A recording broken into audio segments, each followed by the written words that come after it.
He had lived on that land long before anyone thought about building neat houses nearby. The ranch sat quietly at the edge of open land, where mornings began with soft light and the sound of animals waking up. He woke up early every day not because an alarm told him to, but because his body had learned the rhythm of the place. The air smelled of grass and soil, and the work waiting for him felt honest and familiar. The ranch was not big or fancy. It was simple, working land.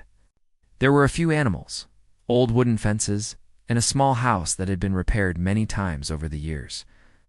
Everything on the property had a purpose. Nothing was there to impress anyone. He liked it that way.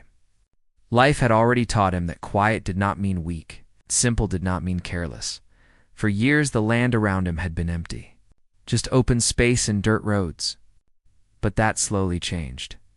One by one, machines arrived. Loud trucks, metal tools, and people wearing bright vests. The open land turned into a construction site. Houses rose where tall grass once grew. Streets appeared, clean and straight. Soon, rows of identical homes stood close together, each with perfect lawns and matching mailboxes. At first he didn't mind. He understood that towns grow and people need places to live. He stayed to himself and continued his work. Most of the new neighbors barely noticed him. Some were curious at first, slowing their cars as they passed the ranch. A few waved. Others looked away. It was fine either way. Then came the signs. Small, neat signs at the entrance of the neighborhood. Rules about noise, appearance, and behavior. That's when he learned the area had an HOA. He had heard stories about such groups but never paid much attention. His land was outside their boundary. At least, that's what the county records clearly showed. Life on the ranch stayed the same. Animals needed feeding. Fences needed fixing. Weather came and went. He enjoyed the routine. It gave him peace. But not everyone nearby felt the same. One woman from the new neighborhood began paying too much attention to the ranch.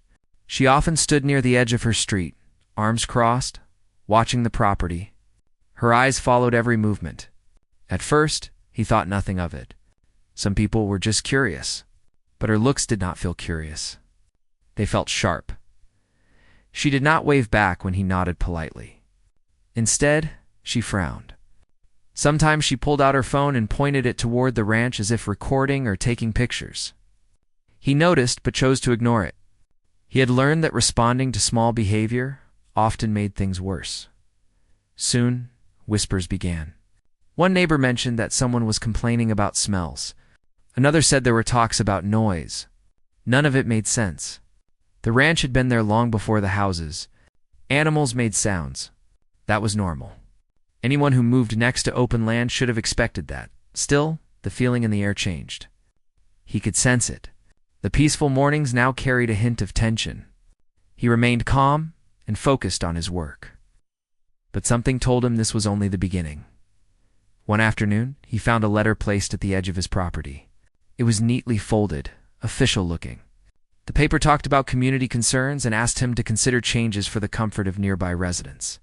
It wasn't aggressive, but it wasn't friendly either. It mentioned rules that did not apply to his land. He read it twice, then folded it back and placed it inside his jacket. He did not feel angry, more confused than anything. He knew his rights. He had papers, maps, and records going back years.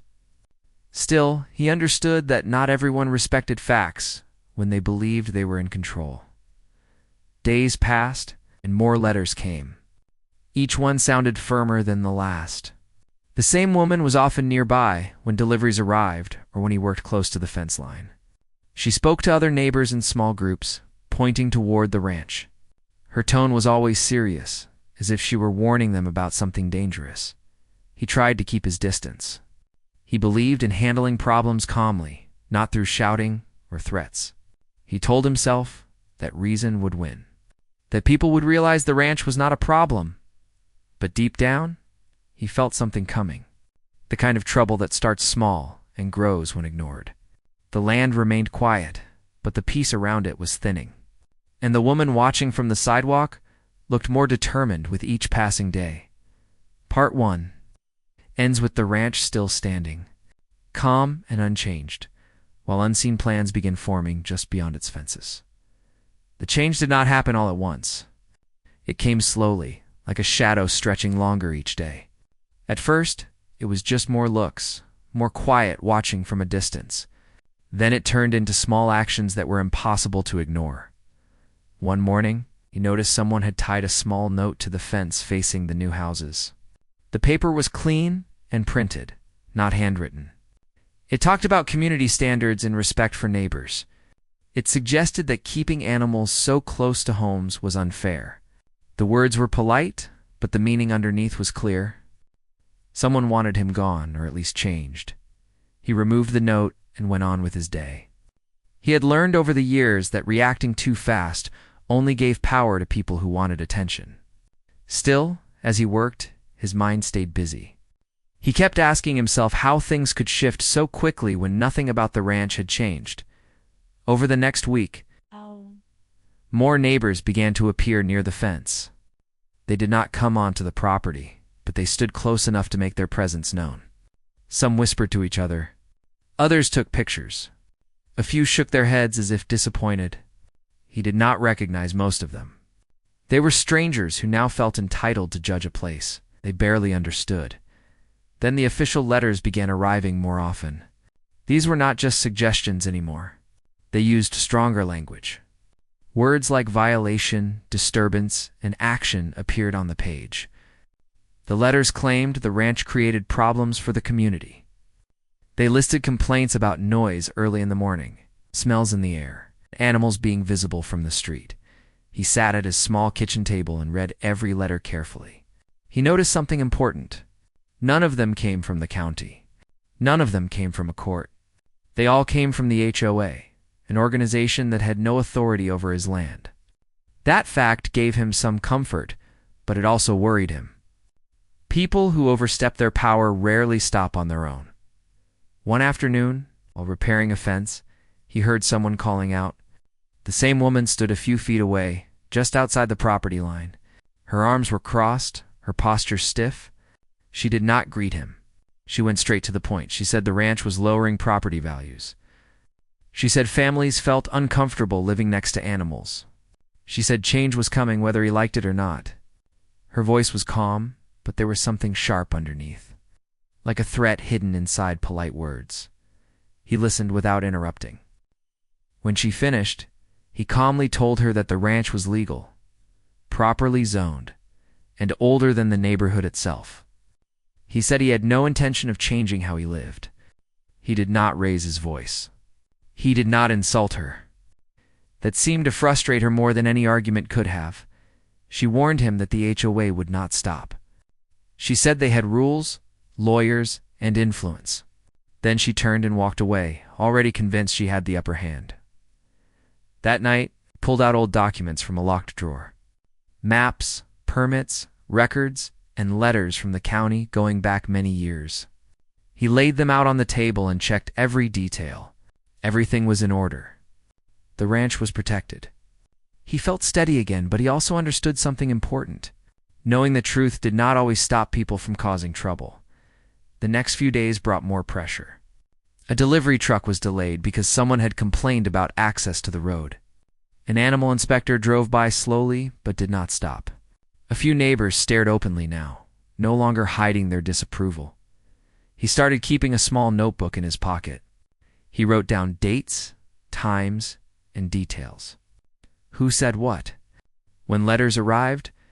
When people showed up near the fence? He did not know yet how he would use this information, but he trusted his instincts. This was no longer just about peace and quiet. It was about protecting himself. Despite everything, he continued his routine. He fed the animals. He fixed what needed fixing. He refused to let fear decide his actions. But the calm he once felt was harder to reach. Every sound from the road made him look up. Every car that slowed down caught his attention. The woman became more visible. She spoke to groups of neighbors more often. She pointed toward the ranch during her conversations. Once, he overheard her saying the place was dangerous and unsanitary.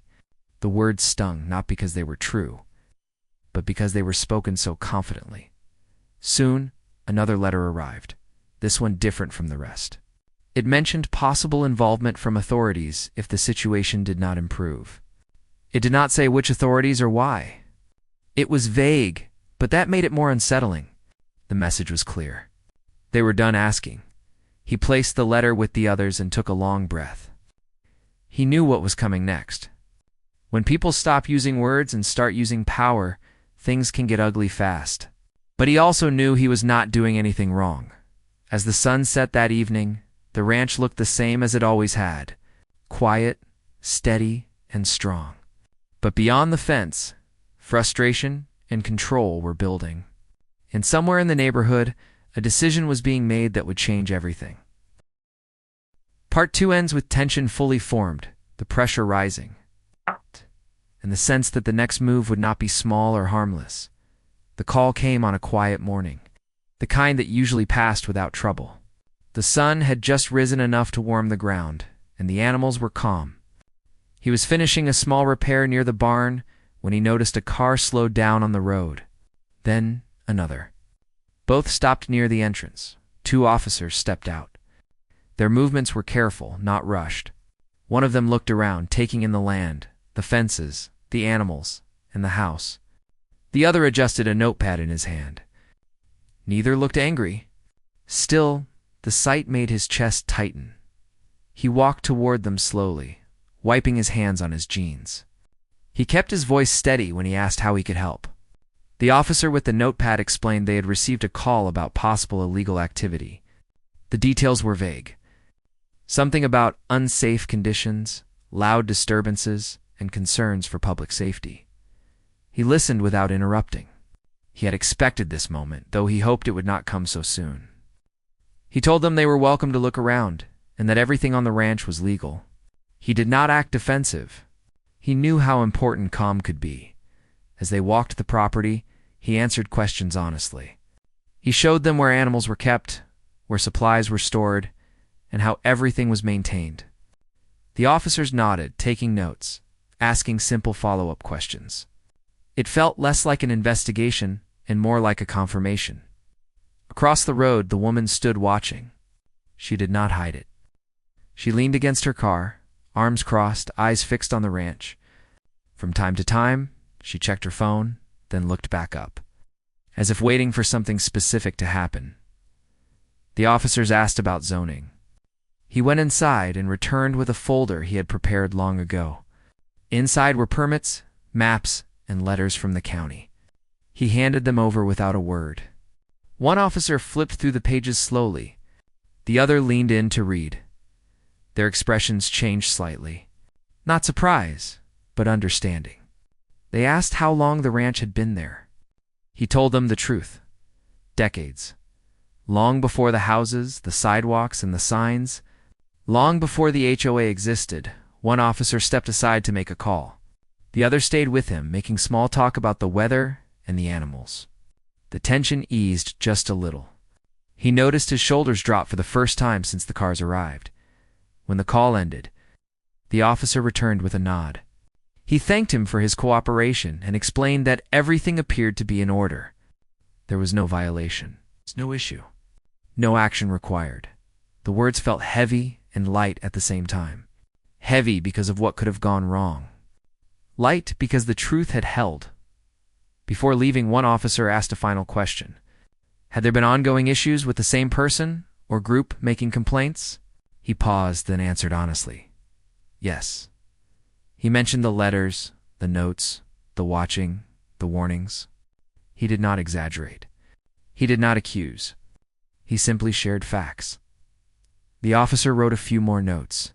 He said, repeated false or exaggerated calls could become a problem for the person making them. He did not say more than that. He did not need to. As the patrol cars pulled away, the woman's posture changed. Her confidence faded just a little. She looked away first, then got into her car and drove off. The ranch returned to its quiet rhythm. But the feeling had changed. Something important had happened. The line had been crossed. Later that day, another letter arrived. This one was colder. It mentioned the police visit, though it twisted the story. It claimed concerns were confirmed and that further action was being considered. The words were careful, but the lie was clear. He sat at the table again, reading the letter slowly. He did not feel fear this time. He felt resolve. Someone was trying to rewrite reality, and he would not allow it. He added the police visit to his notebook, including the time, the officers' actions, and their conclusion. He placed the new letter with the others and made copies of everything. The following days were tense. Cars slowed down more often now. Neighbors whispered openly. A few looked uncomfortable, as if unsure who to believe. Others avoided eye contact completely. One evening, as he closed the gate, the woman approached again.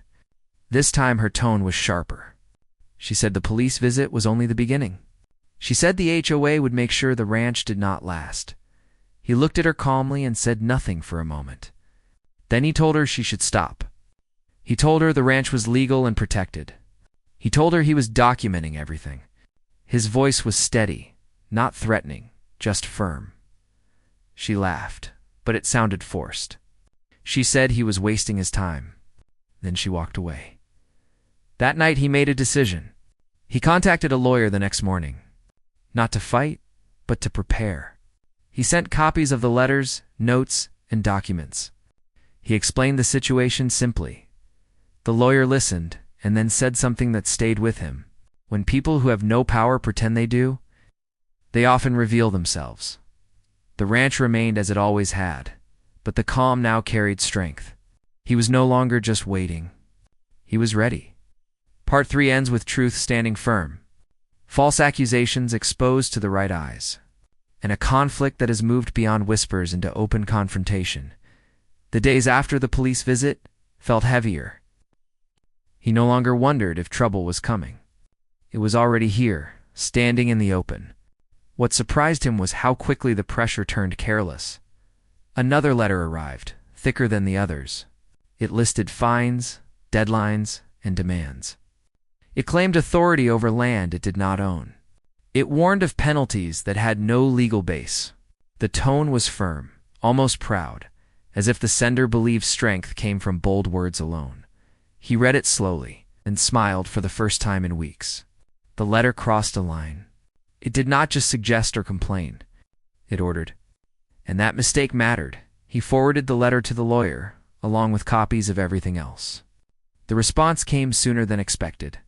The lawyer pointed out several clear problems. The HOA had no jurisdiction. The claims were false. The threats could be considered harassment. And most important, the ranch had protections that went back years, written clearly in county records. For the first time, the situation felt balanced. Not because the pressure was gone, but because it was no longer one-sided. A formal response was sent to the HOA. It was short, calm, and precise. It explained the legal status of the ranch. It asked the HOA to stop all contact immediately. It warned that further action would be documented and addressed properly. Within days, the mood in the neighborhood shifted. The woman was quieter. She still watched, but less openly. Some neighbors looked confused now. Others seemed nervous. Word travels fast in small communities, especially when confidence starts to crack. Then the HOA made their biggest mistake. They sent inspectors. Not county inspectors. Not animal control.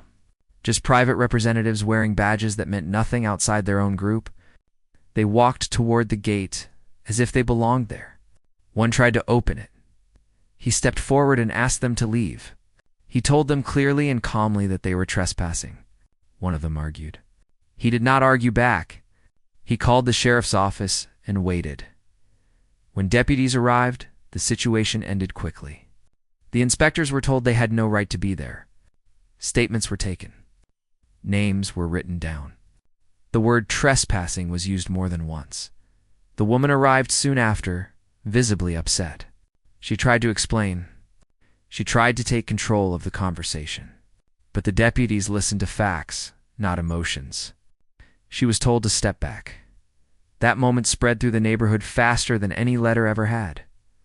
Soon after, the lawyer advised him to take the next step. A formal complaint was filed. Not out of anger, but out of necessity. It detailed harassment, false reporting, and overreach. Everything was backed by dates, documents, and witnesses. The HOA board called an emergency meeting he did not attend. He did not need to. His lawyer spoke for him. The truth came out piece by piece. The ranch predated the neighborhood. The HOA boundaries stopped well short of his fence. The complaints came from a single source, repeated and exaggerated. Records showed warnings had been ignored. Some board members were shocked. Others were angry, not at him, but at the situation they had been dragged into. The woman defended herself, but the confidence she once carried was gone.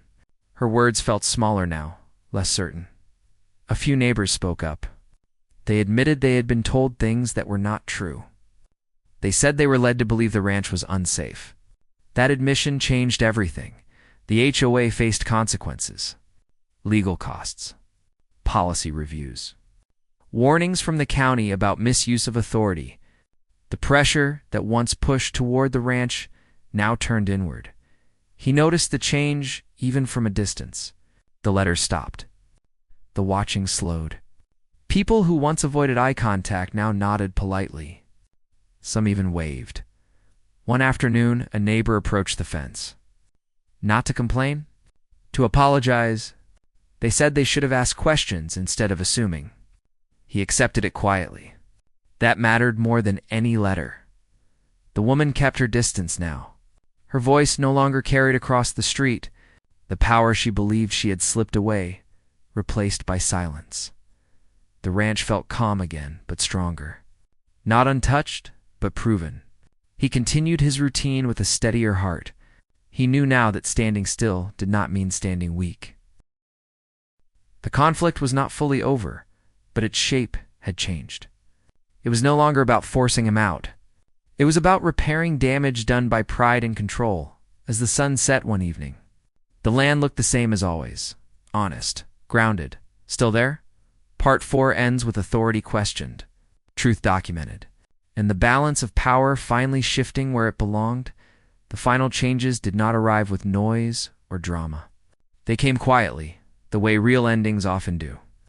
A letter arrived one afternoon, not thick or threatening like before. It was short and careful. The HOA stated they would no longer contact him regarding the ranch. They confirmed, in plain words, that his land was outside their control. They offered a formal apology and said they would cover certain costs connected to the situation.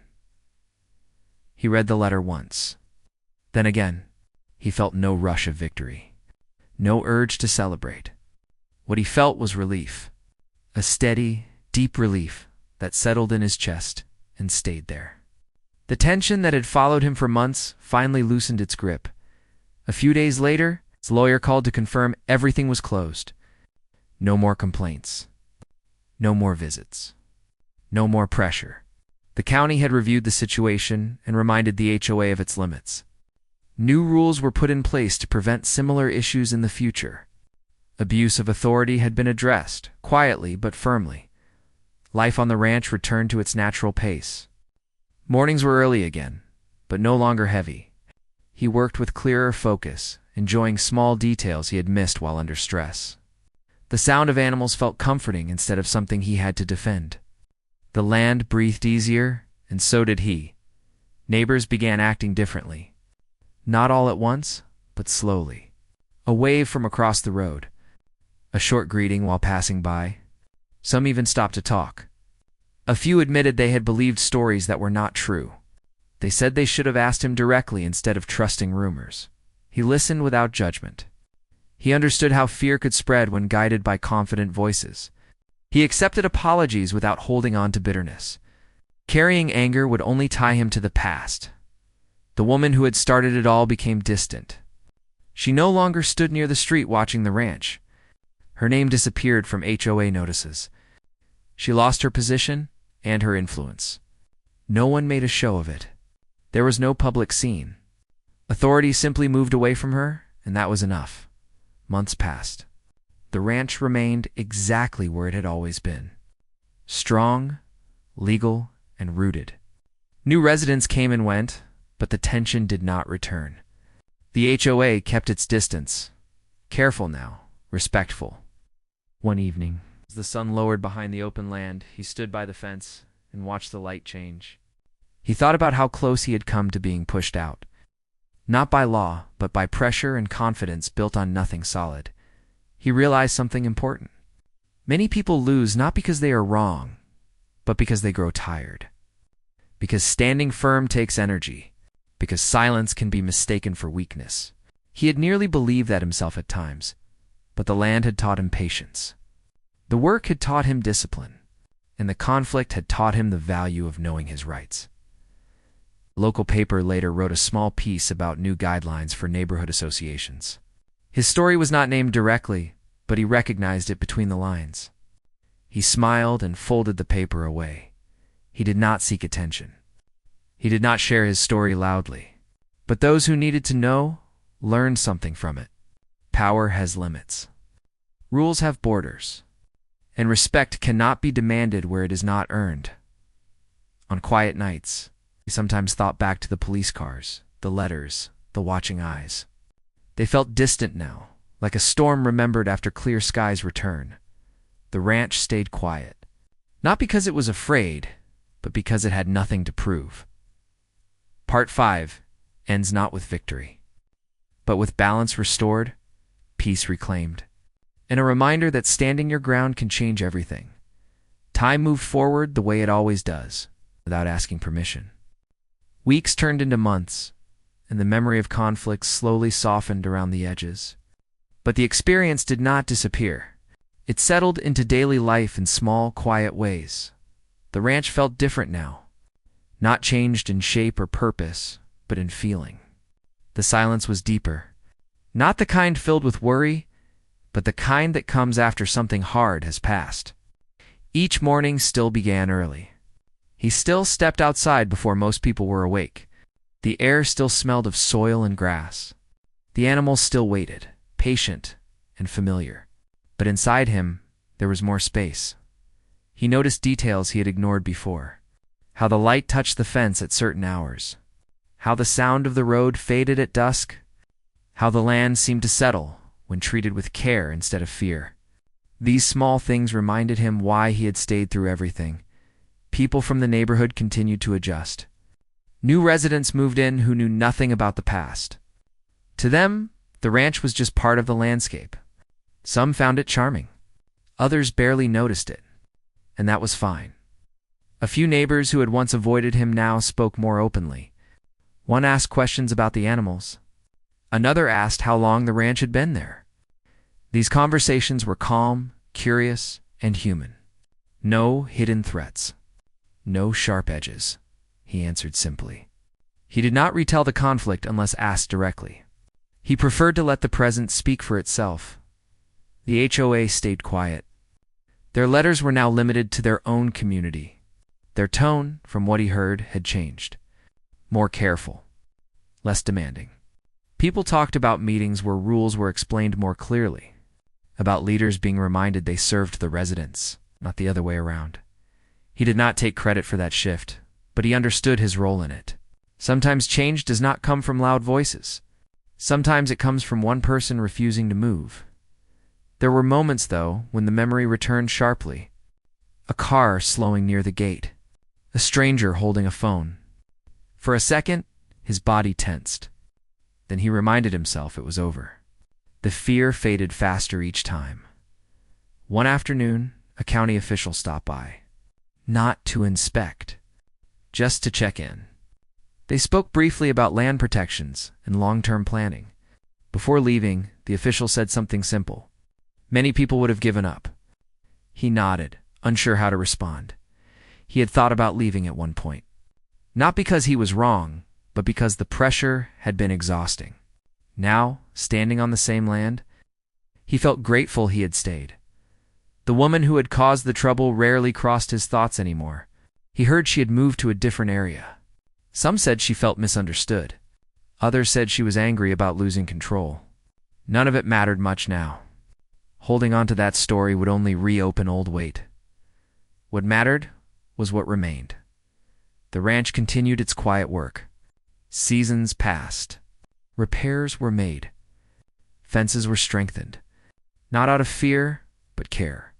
He invested in small improvements he had delayed during the conflict. things that made daily work easier, things that made the place feel more settled. Sometimes, while resting in the evening, he reflected on how close he had come to doubting himself. The letters had been convincing. The threats had sounded official. The confidence behind them had almost pushed him to question facts he knew were true. That realization stayed with him. Confidence, he learned, is not proof. Volume is not truth, and authority must always be questioned. When it steps beyond its limits, he began sharing that lesson quietly, when the moment felt right, not as advice, but as experience. A neighbor once mentioned a small dispute with the HOA. He suggested they read their documents carefully, ask questions before reacting. The neighbor later thanked him. The ranch became more than just land to him. It became a reminder of patience, of boundaries, of standing still when others want to push. On one calm evening, he stood at the fence again, watching the sky change color. The houses nearby looked ordinary now, no longer symbols of threat, just places where people lived their lives with their own worries and hopes. He realized something else then. Most conflicts are not started by many people. They are started by one voice that grows louder when no one challenges it. Silence can protect peace, but it can also invite control. He had learned when to stay quiet and when to speak. As darkness settled, the ranch grew still. No sirens, no letters, no watchers.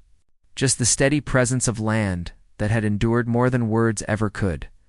Part 6 ends, not as an extension of conflict, but as proof that some stories do not end when the problem is solved.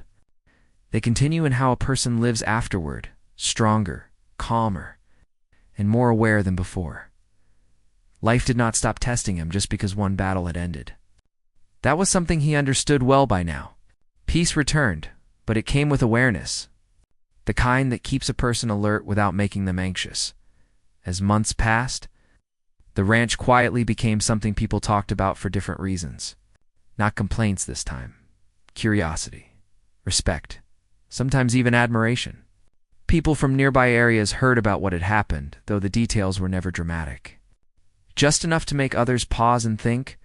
One afternoon, a couple stopped near the fence and asked if they could talk.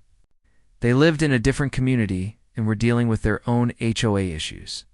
They had heard he stood his ground without causing trouble. He invited them to stand outside the gate and listened. They talked about letters, warnings, and pressure that felt confusing and unfair. He did not tell them what to do. He only shared what he had learned. Read everything. Ask questions. Stay calm. Write things down. Know where authority ends. They thanked him and left looking lighter than when they arrived. That moment stayed with him longer than he expected. It happened again weeks later. Another neighbor, then another. Different stories, same pattern. Someone confident pushing rules too far. Someone else feeling small under official language. He realized the ranch had become more than a place. It had become proof. Not proof of victory, but proof of limits. The HOA nearby remained quiet and careful. Their meetings, according to neighbors, were shorter now, clearer, less dramatic. The fear that once fueled control had faded. People asked questions instead of nodding silently. He did not attend those meetings. He had no desire to lead or influence, but knowing that people felt safer speaking up mattered to him. One evening, while fixing a loose board, he noticed a child standing on the sidewalk watching. The child asked simple questions about the animals. Not with fear, but wonder, he answered patiently. The child smiled and ran back toward the houses. That small exchange reminded him of something important. Fear is learned. So is respect. The ranch continued through seasons, as it always had. Heat came and went. Rain softened the ground. Repairs followed where? The work never ended, but it never felt pointless. Sometimes, when the day was long, he thought about how easily things could have gone another way. If he had reacted with anger, if he had ignored the first signs, if he had walked away to escape stress, none of those paths felt right now. He had learned that standing firm did not mean standing loud. It meant standing clear. A letter arrived one day from the county. Not about him. About updated guidelines for communities built near working land. The language focused on understanding existing uses and respecting boundaries. He folded the letter carefully and placed it with his records. He did not smile often at paperwork, but this time he did. The woman who once caused trouble became a distant memory, spoken of rarely and without emotion. Her absence did not feel like victory. It felt like space restored. What surprised him most was how the experience changed his view of people. He had expected neighbors to remain divided. Instead, many seemed more thoughtful, more cautious with judgment, more willing to listen. One neighbor admitted they had almost joined the complaints but stopped after thinking about how the ranch had always been there. That honesty mattered. The ranch stood unchanged, but its meaning had expanded. It was no longer just land protected by law. It was an example of quiet resistance. On certain evenings, as the sky darkened and the sounds of the day faded, he felt something close to gratitude for the struggle itself. Not because it was easy, but because it sharpened him. He understood now that pressure reveals truth. In people, in systems, in oneself, he was no hero. He did not want to be. He was just someone who refused to move when there was no reason to.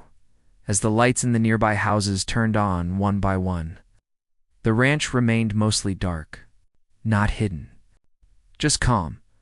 The land had outlasted noise before. It would do so again.